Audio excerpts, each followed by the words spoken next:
For your recipe, you'll want to grab about 6 pounds of ground meat. You can either buy it pre-ground or take a little time to grind it yourself. I usually go the DIY route because it's much more budget-friendly. In fact, ground beef, chicken, pork, and turkey can be over 5 times more expensive if you buy them pre-ground. I've found that Gordon's Foods has some fantastic options for meat, definitely better than my local Sam's Club and Costco. I usually pick up whatever looks like the best deal that day. It used to be chicken that was the star, but lately, it's been all about the pork. Here's a little insider tip: if you chat with someone in the meat department, they often know about frozen cuts in the back that are sold in bulk cases at even better prices. My last score was 80 pounds of pork butt, 8 10-ish pound rounds, for just 99 cents a pound. It makes fantastic pork taco meat, too. I've got a deep freezer, you will need one to store it all.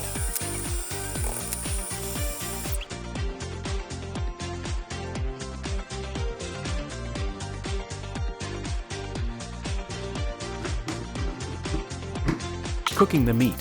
While I was grinding the pork butt, I added in the liver and mixed everything together in my big orange bucket. Then, I separated the mixture into 3 roughly 6-pound portions.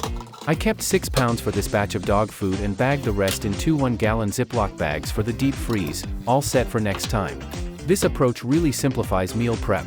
Next time, I can just defrost a bag of the ground pork and liver and jump straight into the cooking phase. Super convenient. To start, drizzle the bottom of your pressure cooker pot, whether you're using an Instant Pot or a Ninja Footy, with your ghee or coconut oil. Then, add about a 1/4 cup of water. This will help create nice steam for cooking. Next, add the ground meat and chopped or ground liver to the pot. Give everything a good mix to combine. Once that's done, set your pressure cooker to manual mode and cook under pressure for 60 minutes. This will ensure everything is cooked thoroughly.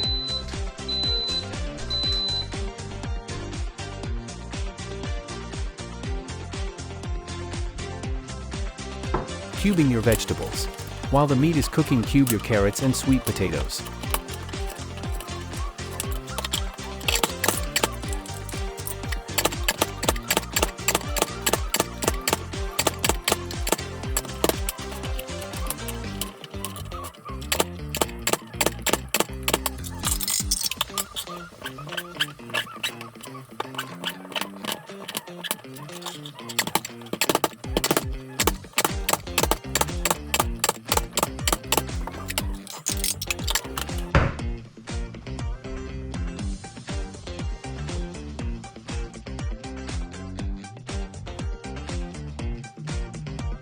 Cooking your vegetables. After the meat cooking time is up, strain or scoop out the cooked meat and transfer it to a large stock pot or a bucket with a lid.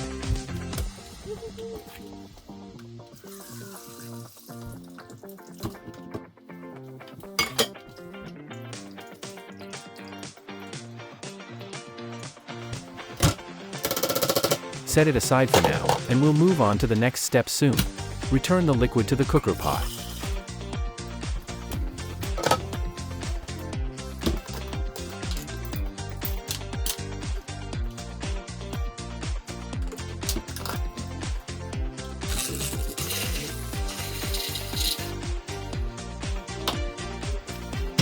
Then, add in and thoroughly mix the rice, turmeric, and pumpkin.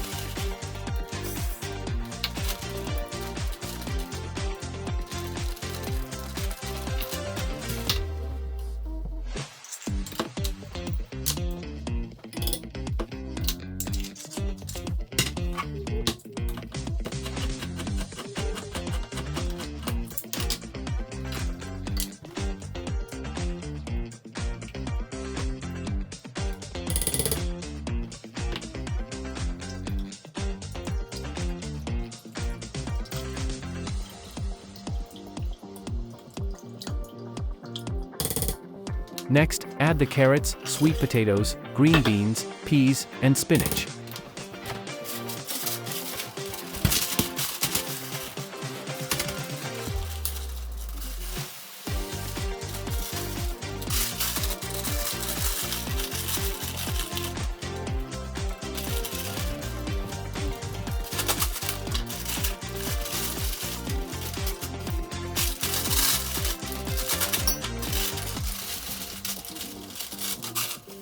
No need to worry about mixing everything together just yet, it will all combine beautifully after the cooking process. Add your soup stock, mine was made with water and chicken bouillon, ensure it covers all the ingredients in the pot. This will help everything cook evenly. Set your pressure cooker to cook under pressure for 60 minutes. Once it's done, let it naturally release pressure for the best results. Enjoy the wonderful aromas while you wait.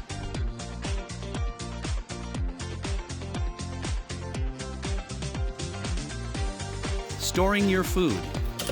Once your cooking time is complete, add all the ingredients together in the pot, or in my case, big orange bucket.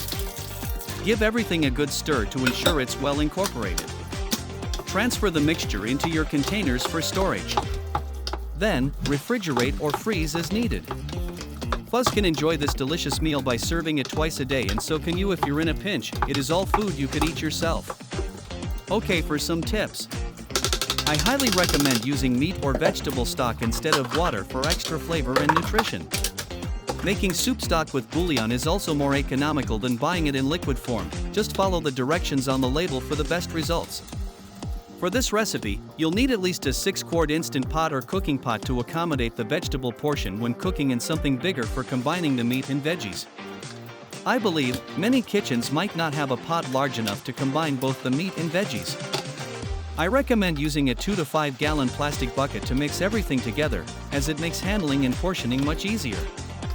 I use a heavy-duty 5-gallon YETI loadout bucket, which was a thoughtful gift that I really appreciate. Its extra durability is a huge advantage, and the handhold handle makes it easy to lift and hold with one hand, perfect for spooning out food into storage containers.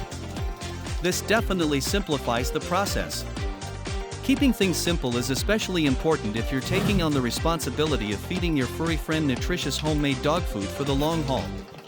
To tackle the challenge of mixing dense, heavy dog food, I crafted a custom stirring spoon from a scrap 2x4. I needed something exceptionally long, strong, and durable, far sturdier than a standard long kitchen spoon.